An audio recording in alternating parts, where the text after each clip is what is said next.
All right. Thank you, John. Well, good evening. And again, I'm Jeannie. I'll be presenting a demo on the South Carolina Dams and Inundation web application. So the tools in this application are intuitive, but you do have help that's available under the info button that you would see in the upper right-hand corner. In the About section is a description of the purpose of the web application, methods used in creating the inundation areas, and then layer details and an explanation of how to use these tools. To the right of the info button, you have an overview button, which will show you where you are relative to a smaller scale map. You have a full screen button, a print button, and a save session button, which I'll show you later on in this demo. Most of the tools are found at the bottom center of the application. The Legend tool provides information about the symbology of what is currently displayed on the map.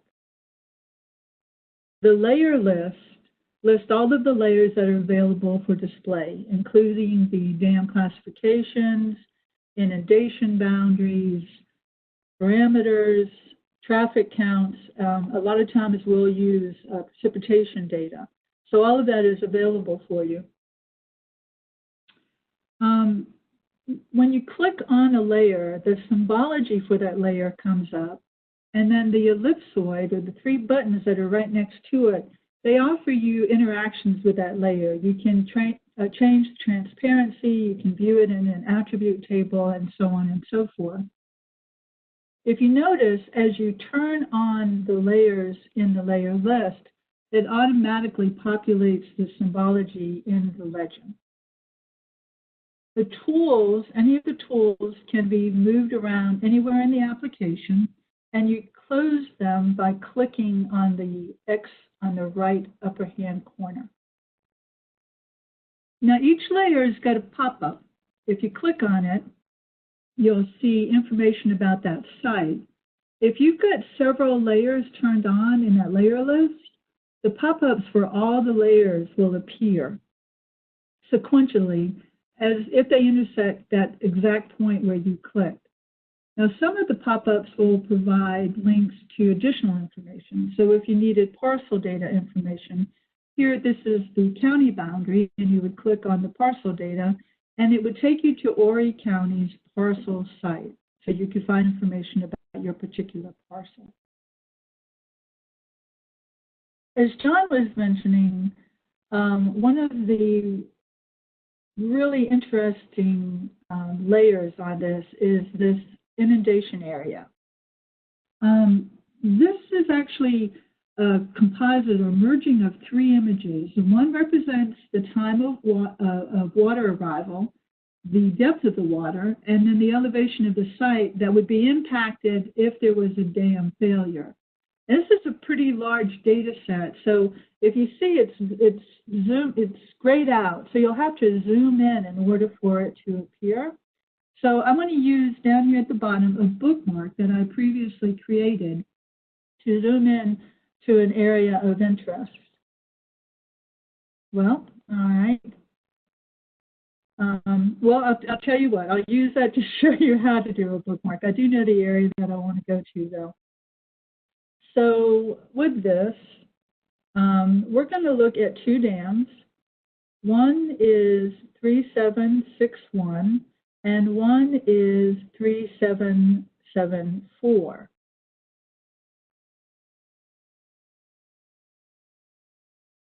I'm going to zoom in.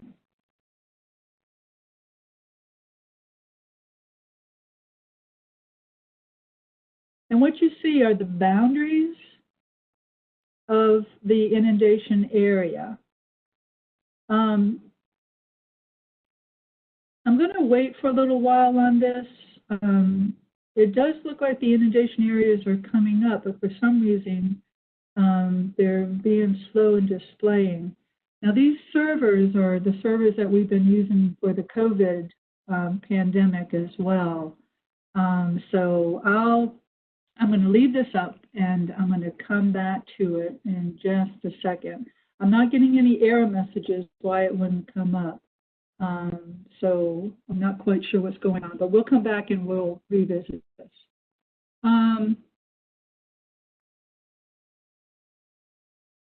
There's a tool here for your base map. And what this does is allows you to change your base map to imagery, to streets, back to topography, whatever it is that you're interested in finding out about. There's a filter tool that you can use to show statewide dams that are high hazard, significant hazard, and low hazard. So I'm going to go ahead and turn on the high hazard dams, and you'll see just those high hazards. You can also zoom into your area, your particular dam area. So I'm going to do a query, say, on dam D007, and I'm going to go to the boundaries for that. Make sure that they're both turned on, and then I'm going to turn them both on, and it zooms to excuse me, that area and the inundation boundary. Now you can also create a custom filter. So as I had mentioned before, one of the things that we use a lot is the quantitative precipitation forecast information. So I'm going to zoom out here, and we use this to look at cumulative precipitation forecast for 72 hours. And this is the symbology that's related to that forecast. And you can see that we've had relatively little rain here. Normally when we're looking at rainfall, we're looking at anywhere from 4 to 6 to 7 inches. But for this demonstration, I'm just going to go ahead and show you how to select a smaller subset. So what we want to do is come into your custom and pick up your quantitative precipitation forecast, cumulative forecast for 72 hours, and then you add an expression here. So the number that you want that's unique in this particular case would be, we'll say 0.25. And then you'll see that it limits it to only those areas that had 0.25 inches over the last 72 hours. So we'll come back up here, clear out this separate dam, and go ahead and show just our high hazard dams that fall within that area.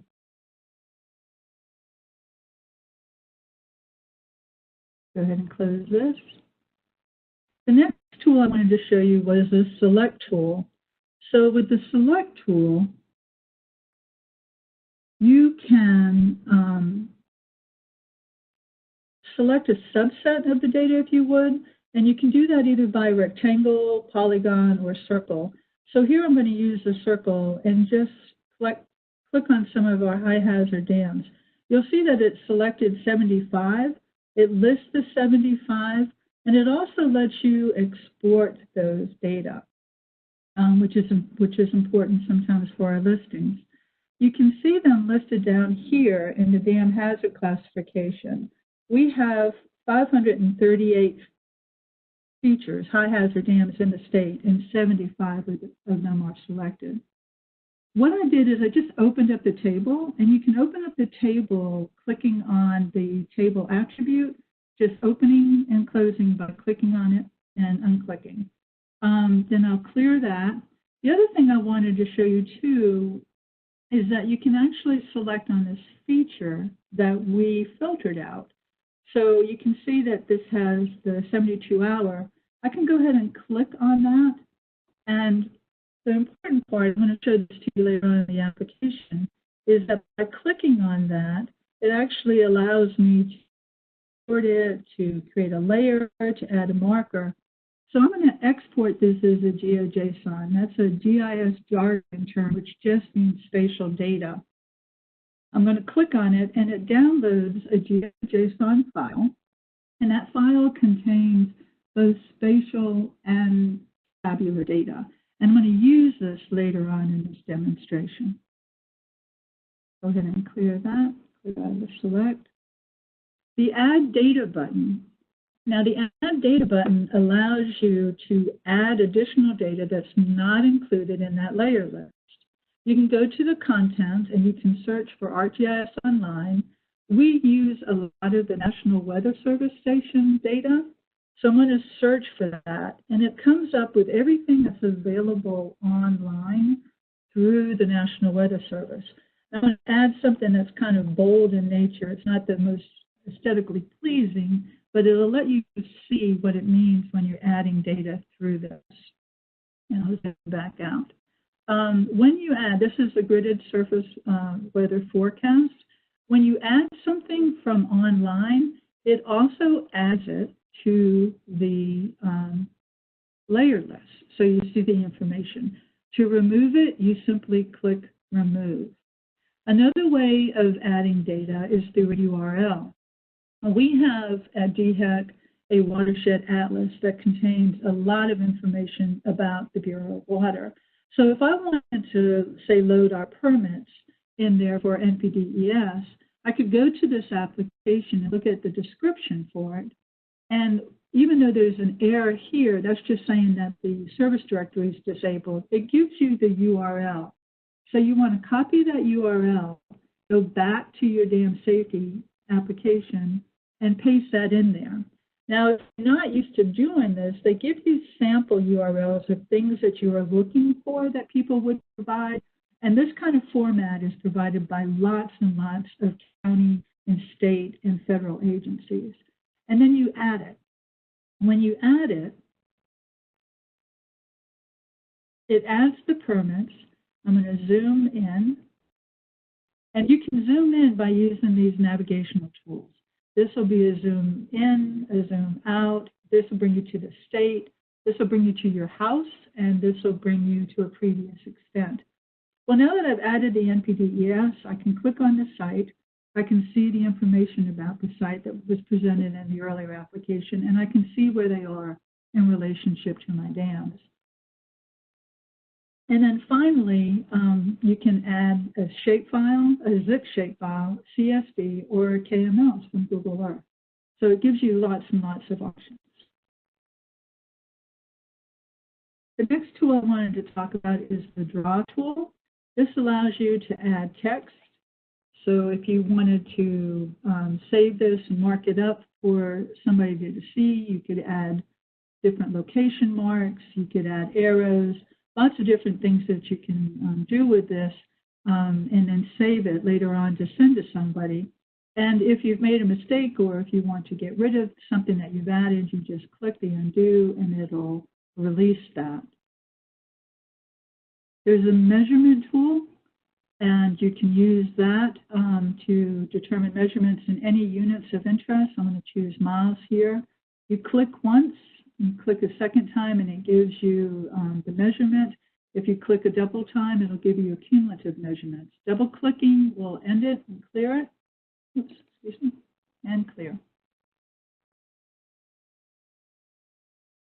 The next thing I wanted to show was the screening tool.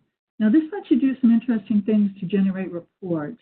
You can select an area of interest by typing in an address, by drawing shapes, by adding coordinates, or a zip file, shapefile, and then selecting a buffer for that area of interest.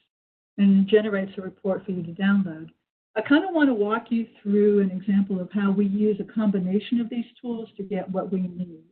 For example, say you want to look at high hazard dams that fall within that filtered area that we have of rainfall. Well, first of all, recall that the precipitation that I had, I used that filter tool to select just this 0.25 inches of rainfall over a 72-hour. I then used that select tool to download that as a GeoJSON or a spatial file. So in this tool, you'll see that what it asks you to do is actually to add a shapefile. A shapefile and a GeoJSON file are kind of one and the same, except you have to convert them. If you have GIS software, they have tools for you to convert that. If you do not, they have a lot of geocoder tools that are available that are free online, that all you'd have to do is upload your GeoJSON, ask it to convert it to a shapefile, and it would download a zipped file. So here, I'm going to ask it to, I've done that with the file that we just had. I'm going to ask it to load that zip file that I have. And in this particular case, I'm not going to put a buffer distance around it. Okay, because I want to just see those that are within that rainfall area. To show that that is an actual zip file, I'm going to turn off our precipitation. Now, that's exactly what I sent up to look at, so it looks exactly the same, but it's a shapefile that I can now generate a report. So, as you recall, we had 538 high hazard dams. This one now uses that shapefile, selects the high hazard dams within that, and gives me a list. And then I can then export that. And we use this a lot during times of flood events when we wanted to select dams that we need to go and visit, we need to do assessments with.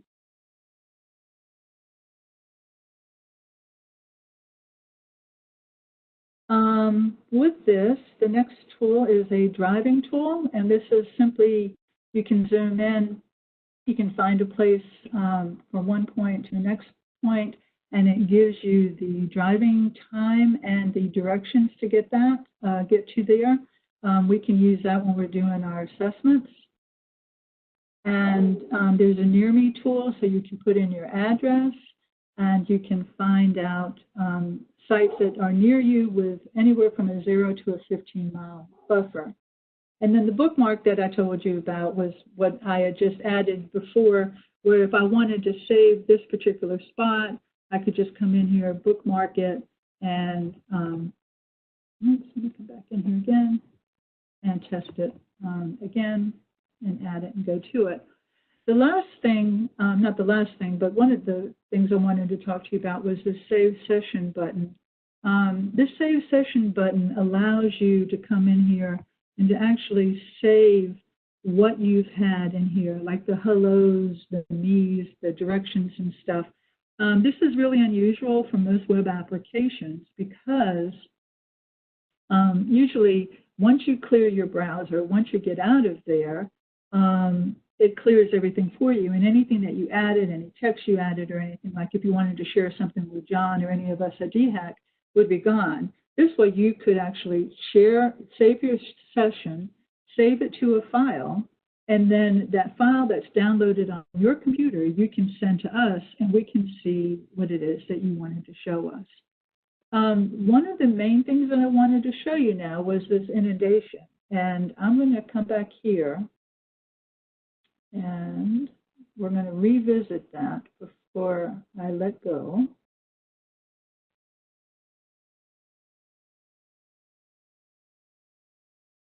Okay, so if it doesn't come up, if you would give me just a second. What I'm going to do, and this is a good thing about web application. Oh, no, it is coming up. Okay. I'm still going to show you this anyways, because this is probably a really good thing to happen to our demo. If something hangs up or something stops in the middle of your work while you're looking at your site, just refresh the application. Just clear it and refresh it, and you'll be good to go. Okay, so let me come down here to a couple of dams over by Lake Mary and Lake Moultrie. Two dams that I worked in when I was younger, so they're near and dear to my heart. I want to turn off this filter because I want to see all of our dams.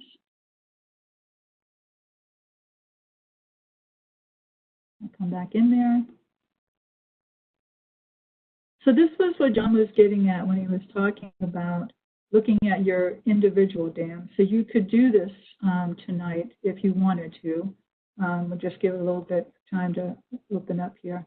Okay, so here we have two dams that we're looking at. The low hazard dams, and then these are the inundation areas. So we have a low hazard dam, D3761, and we have another one, D3774. What these you have your boundaries. Now these boundaries are just the exterior of the boundaries. If you want to see your arrival time, your depth, and your elevation, you're clicking on this like salmon color transparency one. And as you're moving down, you'll see your time in hours, your depth in feet, and your elevation in feet. And rightfully so, as you move down, your arrival time should increase and your depth of water will decrease. One thing I wanted to point out to you here is this circle, the square. This is showing the footprint that's associated with the inundation of that dam. If I were to click on this dam, you're going to see another inundation come up, another box to represent the inundation associated with that dam. As with the dam above it, as you go downstream, you'll see, here, let me start upstream here. You'll see your time changing. Now, the unit of measure, what you'll have to look at are 30 square meters. So every 30 square meters, you have a new time, depth, and elevation. One thing that I wanted to show you is in some of your areas, in this particular case, well, actually in a lot of yours, you're going to have inundation areas that overlap. So when you're looking at your site, make sure that you see, like if you're dam owner of D3774, this is the elevation or the time and the depth and the elevation associated with that site. If I go to the pop-up, if they overlap, it's going to give me two pop-ups. So now I'm going to see the elevation, the time, the depth, and the elevation for the second site.